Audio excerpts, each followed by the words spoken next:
Ben Domenech is in the house. He is, of course, editor-at-large for The Spectator, Fox News contributor. And like me, I think, an admirer of Mitch McConnell. Ben, welcome. Good morning. I was lucky enough to be on Special Report Wednesday night, so I was able to inform everyone Mitch McConnell is the best legislative leader the Republicans have had in either house in my lifetime, and I'm significantly older than you are. He's a genius. People on our team sometimes don't recognize it, but they're going to miss Mitch McConnell. What do you say? Well, I certainly think they will, Hugh. I mean, the point that I think is a very unquestionable one is that within the last 25 years, the mark that Mitch made on the Republican Party and the Republican approach in Washington is immeasurable compared to others.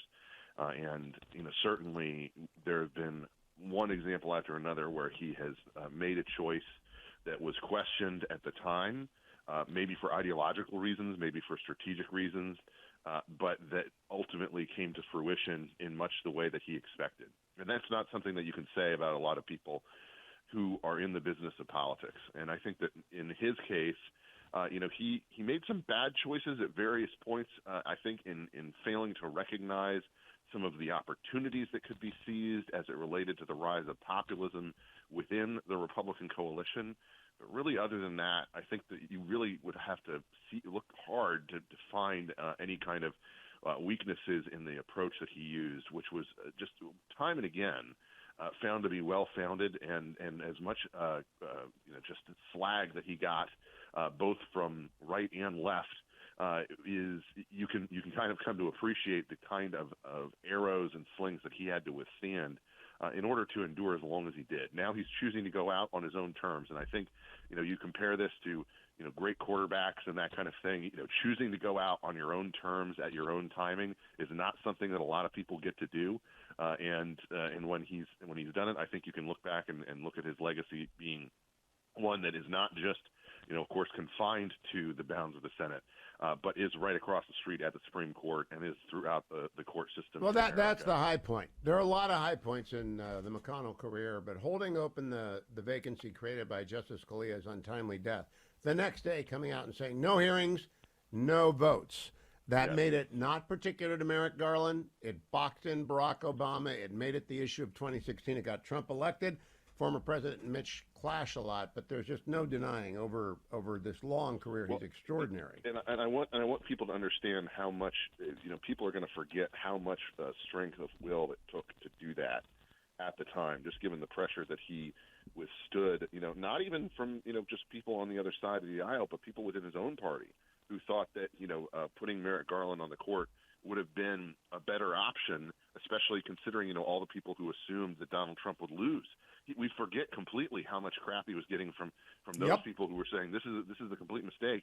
And now that we've learned everything that we've known since then about Merrick Garland, it would have been a huge mistake to put him on the court. And a 6-3 originalist majority. I've worked for it my whole life. Now, second topic. This court, this McConnell court, this Trump court, has accepted the immunity case. They're not going to rule for complete immunity, Ben, but I did not want the D.C. Circuit opinion to be the guiding law of the land. This is about all presidents going forward, and we need a full-blown opinion from originalists on what is intended here. What do you say? Absolutely. And I think that this is not a situation that could have gone further along without having the court weigh in on this question, because it is a question where we need clarity. And this is I'm sure that you probably are geeking out on this, Hugh, on some degree, because this is an opportunity. I know among my legal friends, the many constitutional attorneys that I know, which is something that you end up getting close to if you live in the D.C. swamp area.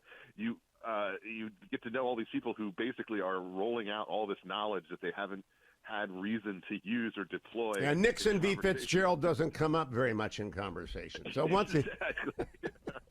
So it's led to some interesting conversations and debates, and I think that this is going to be a really key moment for the court.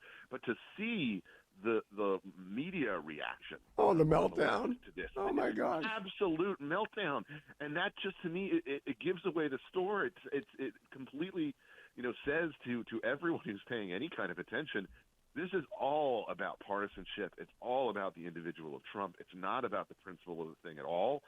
And you just are now concerned because you can look at the polls, you can look at the situation in swing states across the country, and you are starting to get very, very worried about the ability of Joe Biden to actually stand on his own 2 feet and beat Donald Trump come November. You needed this safety valve. You needed this ability to stop the former president, and now they've really, I think, admitted that essentially publicly.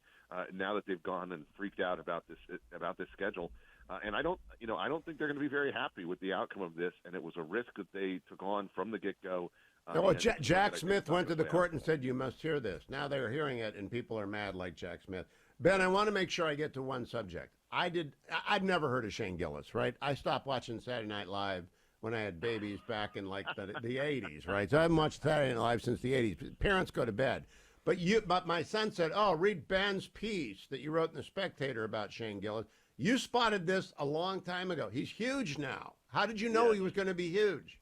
Well, I will say this: Shane has become a friend since I profiled him 7 years ago, and we're close. And I was at his I was at his taping of his Netflix special.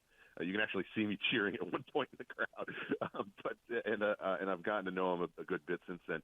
Look, here's the thing that people get wrong about Shane. Shane isn't even like a rock rib, sort of MAGA hat wearing. Oh, absolutely not. Guy. No, he just comes from a very culturally different place in America. Being a guy who wanted to go to West Point. A football player, a guy who he thinks of things through the lens of the views of his Fox News watching dad, and things like that. And stop right there. That's the bit my son sent me. Fox News dad and Fox News mom. You want the former, you don't want the latter. She's smoking cigarettes. She smokes the cigarettes with that. But here's the thing about Shane.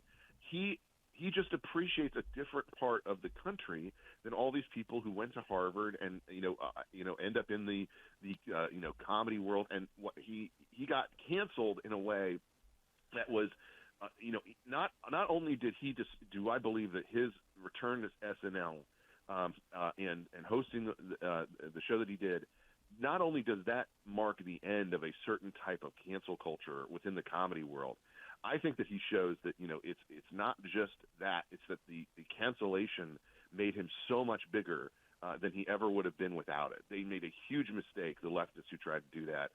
And frankly, it's been great for comedy, and he is a river to his people. There's a lot of people who have come up around him who he's helped promote, comedians who are in the Austin scene and frankly coming more and more up in the New York and East Coast area who he has helped promote. And it's been just an astonishing thing. I was at Magooby's Joke House in Timonium, Maryland, in fact, just this past week, before the day before Shane did his show, to profile another comedian who he has highlighted, who he helped produce the special of, Sam Talent, who is a left of center guy, but he's also the same thing, comes from a different world. He comes, he's a completely different character in terms of his approach to comedy than this hoity-toity leftist scene that we've. Ben, I got to tell you, I have a rule on this show that I've broken 3 times. I broke it with Tim Conway, with Jeff Foxworthy, and I'll think of her, Tracy Ullman, and never interview a comedian. It's like shaking hands with a hurricane. Never do it. Yeah. They don't care what you ask. They don't. They have no idea what a break is. They just do riffs, right? Yeah. And he's awfully funny. But I started to watch a Shane Gillis special with 3 former Trump senior administration officials, and we were all over 50. So I mean, the humor is just a little rough for us older guys, right? It is, but I'll tell you this: what you're going to like is right after that happened, right after the SNL appearance happened, Netflix announced that they're picking up a pilot that he did several years ago called Tires, about guys in a tire shop.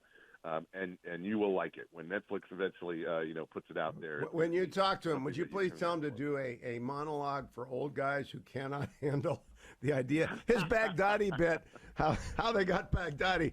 best Trump impersonation I've heard in a long time, but you can't play it for anyone ever. But it's, my goodness, it was funny. You know, you say you can't play it for anybody, and then I literally have an entire text thread that's just me sharing that with my buddy. Oh, you see, that's because you're a young dad, not over 50. But I can't listen to that without laughing and saying, I shouldn't. I got to go to confession now.